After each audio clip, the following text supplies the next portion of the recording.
We take out our rage on where we live because we aren't wise enough to think about the consequences of our actions and reactions. Our selfishness has real effects. In case you're someone who doesn't believe in science, here's a quick news update. The warming of the Earth and the effects on its health are real. Have you noticed more people mentioning that the weather in their city wasn't as hot years ago, or that there was less rain, more rain, or noticeable changes having taken place over time? Anyone notice that summers these days always seem to include wildfires? I certainly have. The effects on us aren't just that we're hotter in the summer or colder in the winter.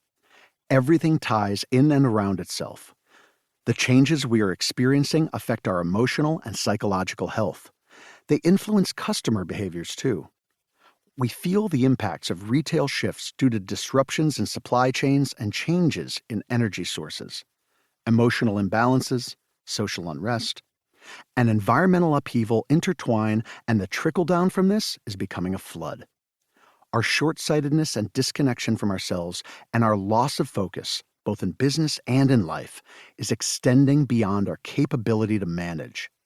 This leads to even more arguments and upheaval, and the cycle begins again. Things feel, to say the least, a bit out of control. My mind often slips into hopelessness. In January 2024, as I was finalizing the edits to this book, I took a month off in Thailand to recenter after I finished the first 99% or so of the text. I was in need of experiences rooted in compassion, as focus and clarity often accompany them. I spent 10 days between Malaysia and Myanmar in the Andaman Sea, living on a scuba boat with a predominantly Thai crew and spending a good part of each day in the water and under the surface. Scuba is like deep meditation plus fish. In the water, a world within our world offered lessons in focus and reflection that supported the ideas in this book. While the reefs I saw were vibrant, I was told that they were no longer as vibrant as they had been. The water was getting warmer, evidently, year after year. The new temperature levels were impacting life under the surface. The dive leader, who had been diving the waters for decades, commented that in addition to the impact the climate has on the ocean, people wanting selfies underwater were disregarding the natural landscape. Coral is often kicked and broken, and sea life is disrupted so that people can get that perfect photo under the surface. He was seeing a lack of focus amidst tourists, a self-centeredness and vanity. It was a priority shift that was having wide-ranging effects. I started thinking that the world might be out of balance, but people's imbalances were driving that. The impact was real.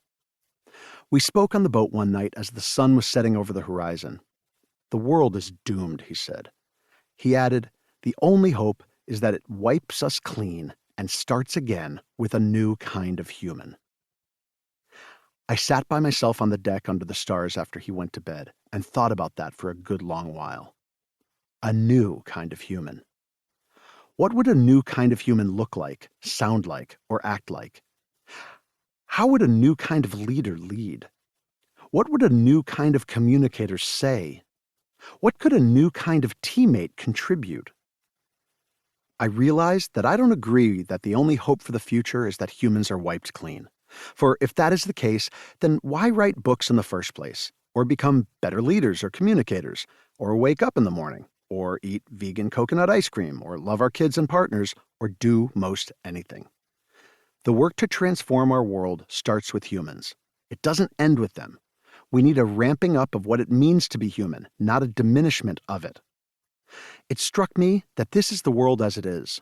We have built it up, we have fouled it up, and we have done so, not just in terms of nature or kicking coral.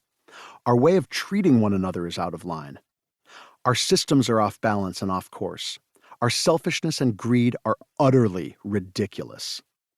The wreckage of humanity, both psychological and physical, has been strewn across the land, and an hour of desperation is at hand. We have reached a point of reckoning. Our inching towards accepting meanness and cruelty without judgment, and our propensity for and acceptance of violence has begun to spin out of control and has led us off the proverbial rails.